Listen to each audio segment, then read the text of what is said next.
Hello, improvers. Justin Winstead, the improver coach, coming to you. I hope you are doing wonderful and that your holidays were fantastic and that your new year has gotten off to a great start. I hope this is going to be your best year ever. Hey, I want to talk to you about your goals and your vision, because I know a lot of you, that's on your mind right now. As improvers, we're always thinking about what we can do to be better and how we can achieve more. And so you're thinking about your goals for this upcoming year. They're fresh on your mind. Some of you have chosen words for the year, or themes, or catchphrases, or values that you're going to focus on. I know that we've done vision board workshops, and some of you have your vision pictures and your vision boards out there. And I love it, because thinking strategically about where you want to go and what you want to accomplish and living proactively is so important. I wish more people did it, but kudos to you for being that way, and congrats on getting a head start to the year and already thinking about what this year holds in store for you. But hey, I want us to recheck our goals, and I know once we kind of get them down and we think we know where we're going, it's hard to make any edits to them, but it might be that you need to change something about what you're shooting for this year. Maybe your vision is not the right way, and maybe it is. We just need to talk about something here on this video so that you can know if you're on the right track or not with your goals. So I want to ask you this question. When it comes to your vision, when it comes to your goals and your ambitions for this year, are you a consumer or are you an investor? I want to read to you a story that caught my attention recently, and this is out of the book of Luke. And there's this man named Jesus who is talking, and he's sharing a parable with his followers. And what he says is, he said there was a rich man one time, and he had some land that turned out very productive. The harvest was amazing. Maybe your last year was amazing. You had a productive harvest as well. That's what was going on with this rich man.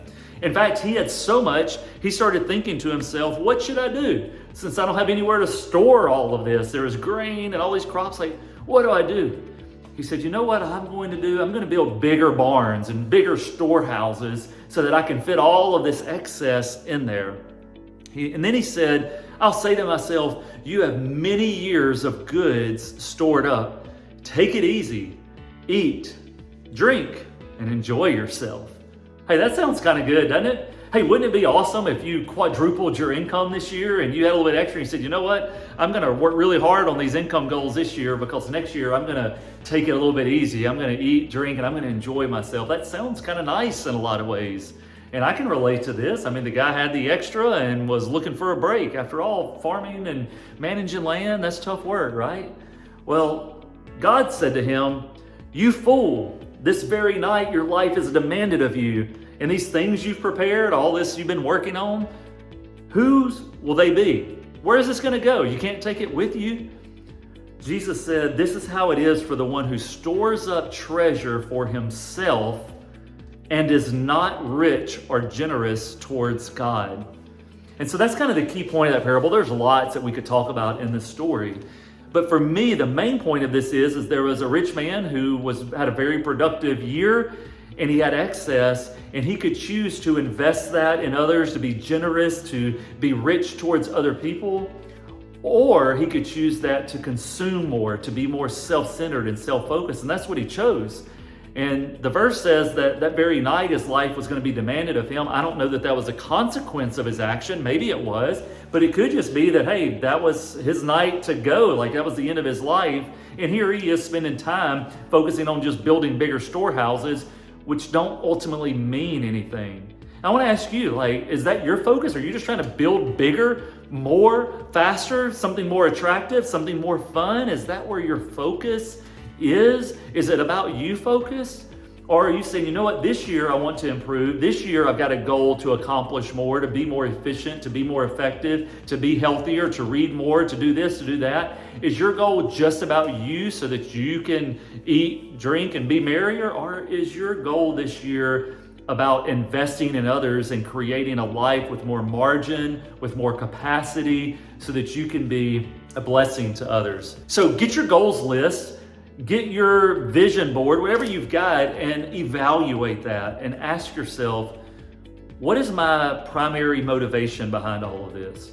Now, don't go too hard. Some of it should be you focused. Some of it needs to be things that excite you, that grow you, that's going to make your life more of the desired future that you have and that you believe God has for you. So don't just totally try to make your whole thing that I'm going to, sell everything I have and give it to the poor, and I'm going to just, be struggling the rest of my life. That's not everybody's calling. That's not what we're saying. Some of it needs to be enjoyable for you, but some of it needs to be others focused. Some of it needs to be legacy building. Some of it needs to be making the world a better place. That's why we exist here at the Improver Group, is to make a world a better place. And we do that by improving personally and professionally. You see, this year we're all about goals and about stretching and about doing hard things and accomplishing big things. But it's not for our end. It's not for our glory that we're doing this. This is for a bigger purpose. And that's the real way to be an improver who is truly winning in life. You got to be growing, you got to be reaching goals, you got to be making visions come true that are bigger than you, because you don't want to end up like this person in the Bible. I'll share with you a funny story here. Many years ago, I was doing student ministry, and I was advertising an event that was upcoming. In fact, this event is actually happening right now in Atlanta, Georgia. They just had it in Fort Worth last week, but the event is called Passion Conferences. Have you ever heard of Passion Conferences? Yeah, they are pretty incredible events going on. Some of you may be familiar with Louis Giglio and some of those. So anyway, they're the ones putting on the Passion Conferences, and we're going to carry a group of students to go to this event. And so I'm in the middle of what amounts to a church service. We're on campus and we're in this ministry building, and we are sharing with the students about this in a chapel environment. And I've got my laptop with a PowerPoint. They started asking me questions about the event that I didn't have the answer to.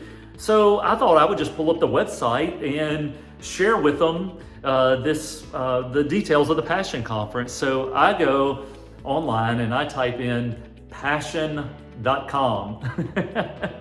No, guys, let me just go ahead and tell you, passion.com is not the website for Passion Conferences. I assumed it was, and I assumed wrong. In fact, there were some very bad images that began to pop up on the screen in the middle of this service, and I was trying to exit out of them. And this has been 15 years ago, but the pop-ups were crazy, and I was trying to exit the pop-ups. I was turning red. It was all embarrassing. I couldn't believe this was happening to me. I finally just had to unplug the laptop and shut things down, and it was quite the scene there.